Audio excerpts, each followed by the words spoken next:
Assalamualaikum warahmatullahi wabarakatuh. Salam sejahtera untuk kita semuanya.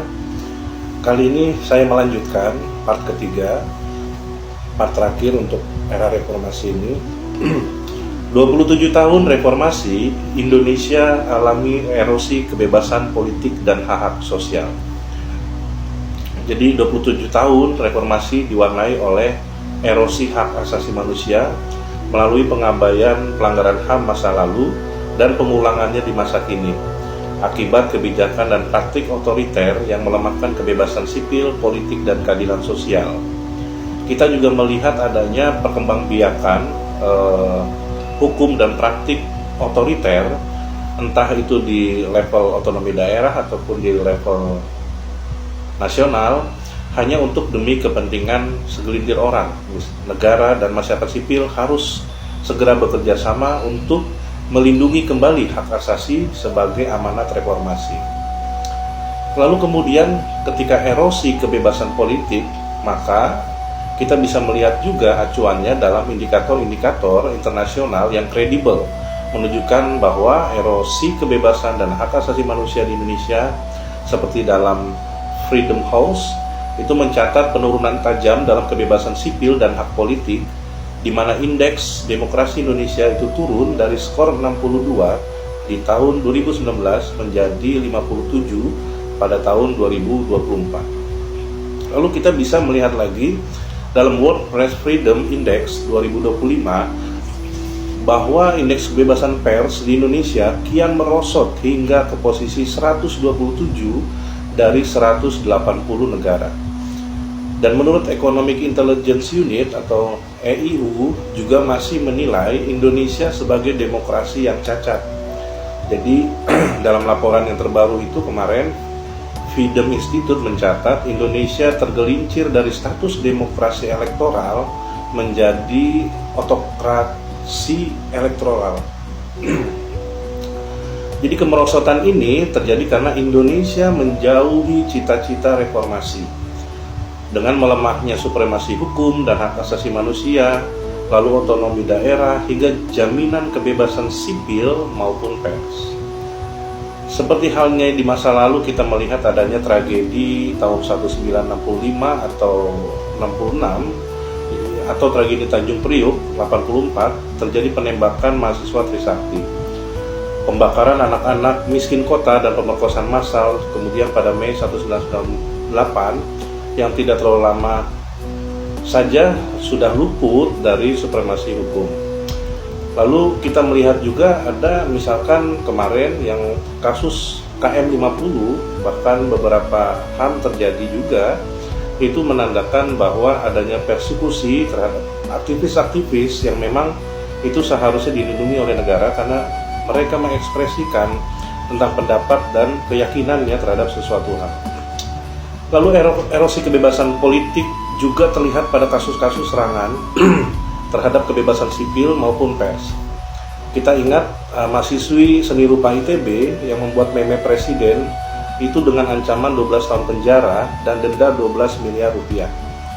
Padahal dalam hal kebebasan kesenian juga terancam seperti dalam pelukis Yos Suprapto di Jakarta dalam teaternya Wawancara dengan Mulyono di Bandung, dan Ben Sukatani dari Purbalingga yang baru kemarin ini. Jadi kita melihat ada dari tahun 2019 sampai 2024 setidaknya terdapat 530 kasus kriminalisasi kebebasan berekspresi dengan jerat Undang-Undang ITE terhadap 563 korban.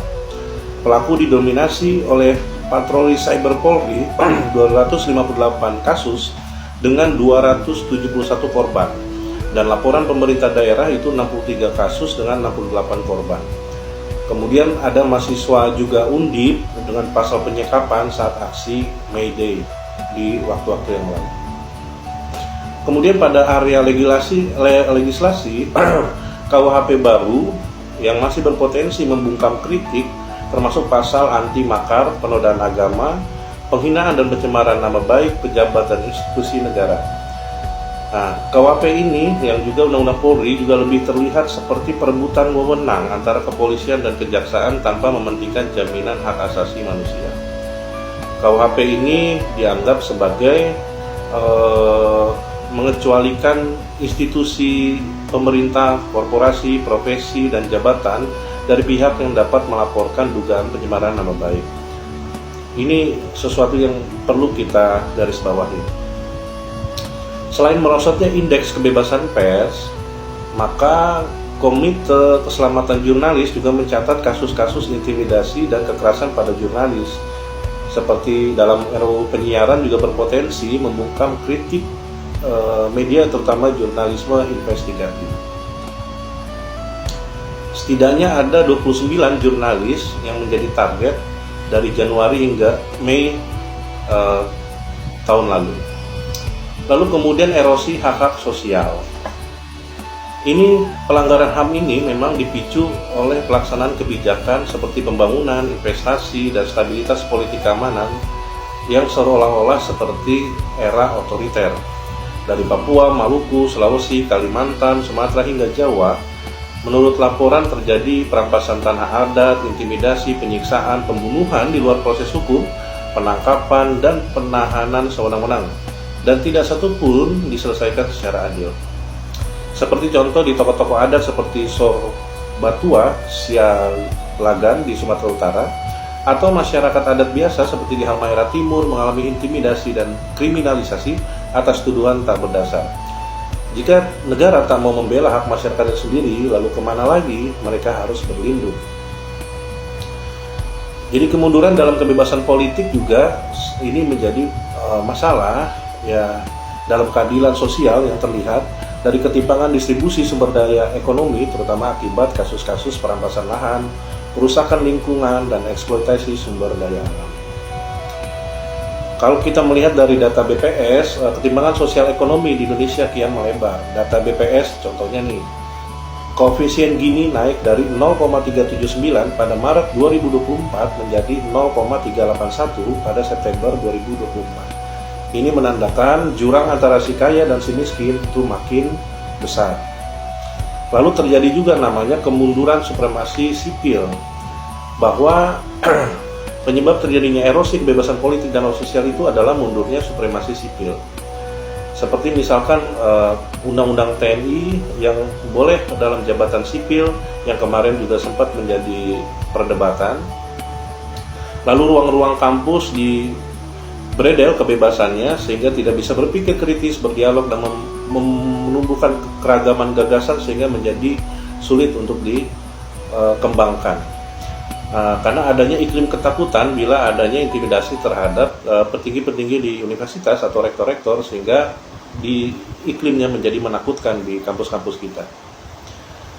Dan ini juga terjadi beberapa reformasi ini apakah jadi tanda tanya, apa sudah mencapai di titik nadir, maka fakta-fakta itu tidak bisa disangkal. Apalagi kita melihat, kita anggap warisan otoriter dapat hidup dalam kebijakan dan praktik negara.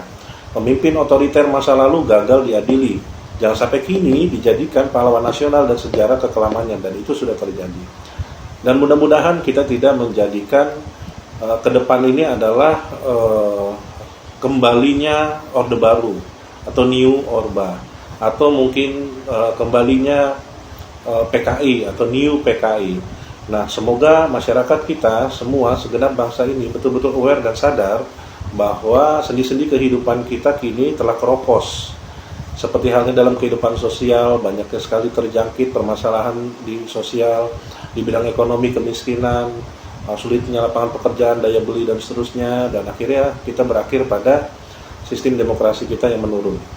Ditambah lagi partai politik yang diberi kepercayaan dalam era reformasi tidak bisa menjaga amanah dan bahkan cenderung mendiamkan atas kejadian-kejadian penurunan demokrasi ini, sehingga perlunya hadirnya sebuah partai-partai baru. Tetapi partai-partai baru bila masih didominasi oleh orang-orang lama, maka tentu tidak akan ada perubahan yang berarti.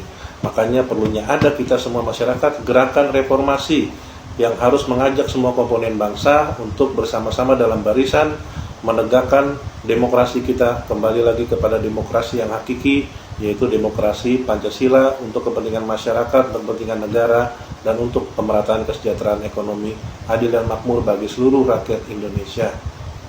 Terima kasih.